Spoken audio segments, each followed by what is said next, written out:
Hey guys, good morning. Anybody need coffee with a coach? I got my dad mug again. If you guys haven't seen my dad mug, it's funny. So, dad's the boss, right, Mom? Anyway, so today I want to talk about being free in the middle of containment. Being free in the middle of containment. It's a deep one. Anybody here feeling contained right now? Feeling a little bit trapped, a little bit stuck, a little bit contained. So, first thing is I want to show you these pillows on our couch. Check this out. This is blessed. This is thankful. And this is my family. I'm blessed and thankful for my family. This came from Haley. Haley is our nanny, and she got us that. But anyway, being contained is tough, you know? It makes us really thankful for all of our freedoms we've got. When we're able to go and do everything we want to do, whenever we want to do it, and have that freedom, it's really a big deal. At this moment, I really identify with folks in a lot of other situations that can't get around and do things just normally. I mean, think about shut-ins who are normally shut in. It makes us have compassion where, just in general, we want to reach out to them after this is over. I'm already starting to think about what happens after this is over, but that's not the main thing I'm talking about. I'm just telling you what I'm thinking. Thinking about shut-ins and folks that are incarcerated in prison, prison ministries and folks that invest in people that are in that situation. Wow, how blessed are they, the folks that are doing that? How much of a blessing are they for doing it? It's so incredible when you have a moment. And our reality and our being stuck in this moment isn't nearly as bad as folks that really can't go out or can't be out anytime, let alone right now. So I'm just thinking about that. It makes me grateful and thankful, and it gives me a different perspective for those who, that do this all the time. But here's the thing I want to talk about. How do we stay incredibly encouraged during containment? I point back at Scripture. You guys know me. I mean, it's all about getting in the Word. And so from the Word, from the Bible, I think about Joseph, first off. Think about Joseph. Guy has a dream. It's to help a lot of people, and it's going to be amazing. It's going to put him in leadership of countries, and, because it offends his brothers and dad, and there's this bowing down thing that they don't want to be a part of, he's put in a pit. He's sold into slavery. He is lied about while in slavery after doing the best he can do in that. How many of us have ever, maybe it's not now, but before in life, you have poured your all into something only to be lied about or put down and end up in a worse situation? You're like, man, I gave my all to that. That wasn't right. Joseph was. Think about that. Joseph was. So then he was put in prison because he was lied about. And he was stuck in prison for, we think, maybe 3 or more years. Can you imagine? So let's think about that. Joseph, before he went to Pharaoh's household and saved a nation, saved 2 nations at least, saved Egypt and Israel's future. Before he saved his family, he was in prison and he was stuck for 3 years. I just think about what he did there. When he was in prison, he was stuck in that cell. It talks about how he did so well there that he was put over responsibility over others there. That while in that prison, Joseph took that opportunity to pour his life into the others that were around him. He was ministering to them. He was even interpreting their dreams. And even after interpreting their dreams, was forgotten again and left in that cell. What must it have been like? Think about it. Let's put ourselves in his shoes. Can you imagine doing your best over and over and over again, only to find yourself stuck and forgotten in prison? Anybody ever out there felt like you're stuck in a pattern, a cyclical thing that keeps happening? And have you ever said, why has this always happened to me about something? That's Joseph. Why does this always happen to me? He could have said that easily, but instead he stayed there. He was faithful. And then what happens? He ends up in Pharaoh's house. He ends up in leadership. He ends up saving his family. There's so much that comes from Joseph's life. It's amazing. And I think to myself, what if Joseph didn't go through that process to get to that purpose? He could see maybe hindsight 2020, hindsight's always 2020. He could see from Pharaoh's house why he had to go through all that to get there. But in the middle of the prison moment where he was still lied about and he was stuck and forgotten for those 3 or more years, what must have gone through his life, through his mind? What did he experience there? I think about that. And then I think about this. God's the kind of God who doesn't leave us stuck or contained. God's the kind of God who sees us in the middle of our prison moment and reminds us. He says to the Josephs out there, okay, you're stuck in this prison for the moment, but can I tell you something? Don't forget that dream. Don't forget that dream. You know what Proverbs 29:18 says? Without vision, the people perish. Happy is he who keeps the law of the Lord, right? Proverbs 29:18. One of my favorite verses. I love that verse.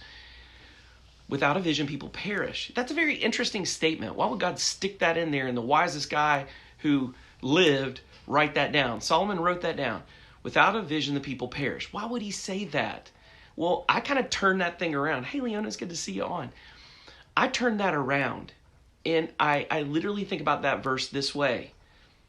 If vision and dreams are so powerful that without them will perish, if God's given you a massive dream or vision, there's a good likelihood that he's given it to you up front so that everything in the middle in that process of purpose won't kill you. Now, let me say this. If you were to ask Joseph, if when he was 11, 12, 13 years old and he had his dream, if he should go straight from that dream to Pharaoh's house and be in leadership, I guarantee you that entitled little runt would have said at 13 years old, yes. But at 30 or 40 years old, when he finally got there, would he say that he should? He'd say, no. God knows I shouldn't have been. I had the dream at 13, but Lord help me if I'd had gotten the dream when I had it. I needed everything that took place to grow in maturity and stewardship to become the person I needed to be for the responsibility I was about to be given. I guarantee if you were to talk to him at his old age, he would say that. Because that's what happens, guys, in the middle of our process of purpose, in the middle of all the battles, in the middle of being sold into slavery and lied about and thrown into prison and forgotten. That process of purpose builds into us the capacity and the strength to keep pressing on, to keep showing up, to keep pressing through, to become the kind of person we're called to be, so that when we get into the dream and the vision, we won't ruin it when we get there. If the 13-year-old Joseph had gone straight to the dream, he probably ruined it, because he wouldn't have known how to steward it. But because of that process of purpose, the stewardship grew in him so that when he got there, he didn't ruin it, he owned it. Guys, let me ask you this. How many of us want the dream immediately? Probably all of us. I would love to have the dream and the vision that God's given me right now. But how many of us know and recognize that without the process of God's purpose and building that humility and the dedication and the commitment and the compassion of that processing that, like Joseph went through, how many of us know that without that very dream would ruin us? What if containment is creating us? It isn't breaking us. What if the moments in your stuckness, like Joseph, the prisons, what if showing up and pressing through is making you into who you're called to be? What if what we thought was crushing us and containing us like a caterpillar stuck in a cocoon isn't? It's forming us so that when that cocoon starts to fracture and we start to come out, the very pulling of the cocoon is the stretching of the wings that makes it possible for us to fly. Because let me tell you something, guys, we could not fly if we were butterflies and we did not have a cocoon pulling our wings. Does it feel good to have your wings pulled? Not so much. Not so much. Having your wings pulled does not feel good. Ask the caterpillar. But after the wings are pulled, and after the pain of the cocoon, stretching those wings and forming those wings, after the being lied about, stuck in slavery, put in prison, after all of that, how great does it feel to freaking fly? I would not trade the cocoon at all ever for this flight, for this moment. And that brings me to Paul and Silas. Think about Paul and Silas. Let's talk about one more prison moment. Paul and Silas is preaching the gospel. They're healing, they're seeing people delivered, and they cast out a demon out of a girl that sets her free. She gets freedom, and the people are ticked off who own her because they're like, you messed up our income. And they're like, but we got a kid free. And instead of being encouraged and blessed and honored and lifted up, they're put in prison. And in their prison, in the middle of the night, they're struggling through having been beaten, lied about, misused, abused. What did Paul and Silas do? Did they get in there and whine and complain? Oh, this containment. Listen, their containment, worse than ours by far. No. They put on their praise. They turned that prison into presence. They worship with everything they are in that prison. And let me tell you something, God's presence comes in there and the bar's open and everyone can just walk away and get out. And guess what? They don't want to, because you know what happens in that prison? When you praise in your prison, God shakes that place and you become, and that prison turns into his presence. That prison turns into the best place you can be. Why did those people not leave their cells? Because that was the best place they could be at that moment. Why was it the best place they could be? Because God was there. God was there in the middle of their containment. That worship was the best moment of the time. If you've ever felt God's presence heavy, press in. You know there's nothing better in the world. When you sit at the table of revival, there's no other place on the world you ever want to eat. Containment. And then let me tell you something. Their captors come in. Oh no, I'm going to follow my sword. He's going to kill himself because he knows that everybody's probably gone because all the doors are open. No. Paul and Silas say, no, we're all here and accounted for. Can you imagine the shock of the captor at the moment he realized that everybody's still there? What? The doors are open and you're still there?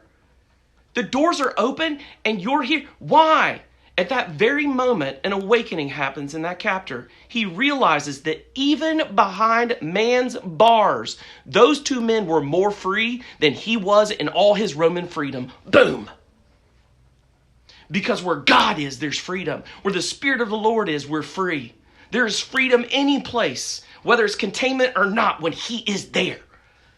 Come on now.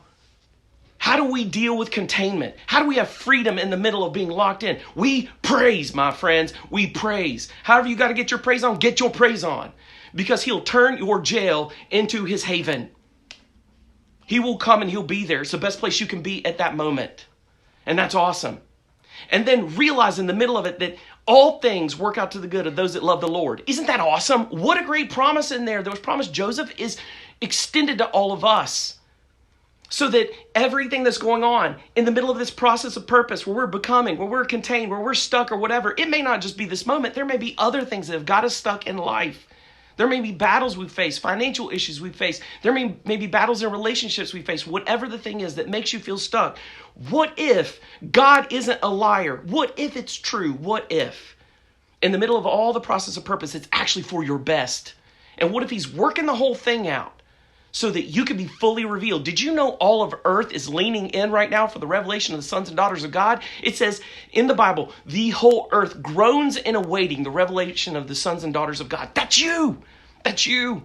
And when the process of purpose plays out, and when our praise kicks in, and God's presence comes, and we walk out these doors, all of the earth says, they're here. They're finally here. Folks, that's freedom. That's freedom. Freedom in the middle of containment. Isn't that amazing? Whom the Spirit of the Lord has set free is free indeed. That's powerful stuff. Let me finish with this. Back to Proverbs 29:18.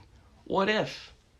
If you're out there and you're feeling stuck, contained, and maybe it's not just the season, maybe there's other things that got you stuck and contained and it's killed or crushed your dream or battled you. I see Jonathan on here. Man, I love you, man. Hope this is encouraging you, brother. If you're out there and you're facing something that feels like you're stuck or your dream is on hold or you're paused or whatever, and that vision hasn't played out yet, can I just tell you, Proverbs 29:18, back to that. What if God knows that the process is necessary for us to go through so that when we get to the vision and dream, we can be who we're called to be and not be ruined by the blessing of it. That we'll be stewards of it. What if it's a gift to be like Joseph and go to the pit and the slavery and everything else and the struggle to get there? And check this out. If you have a dream and a vision, can I challenge you in an awesome way that's going to encourage you greatly? The greater your battle, the greater the vision outcome.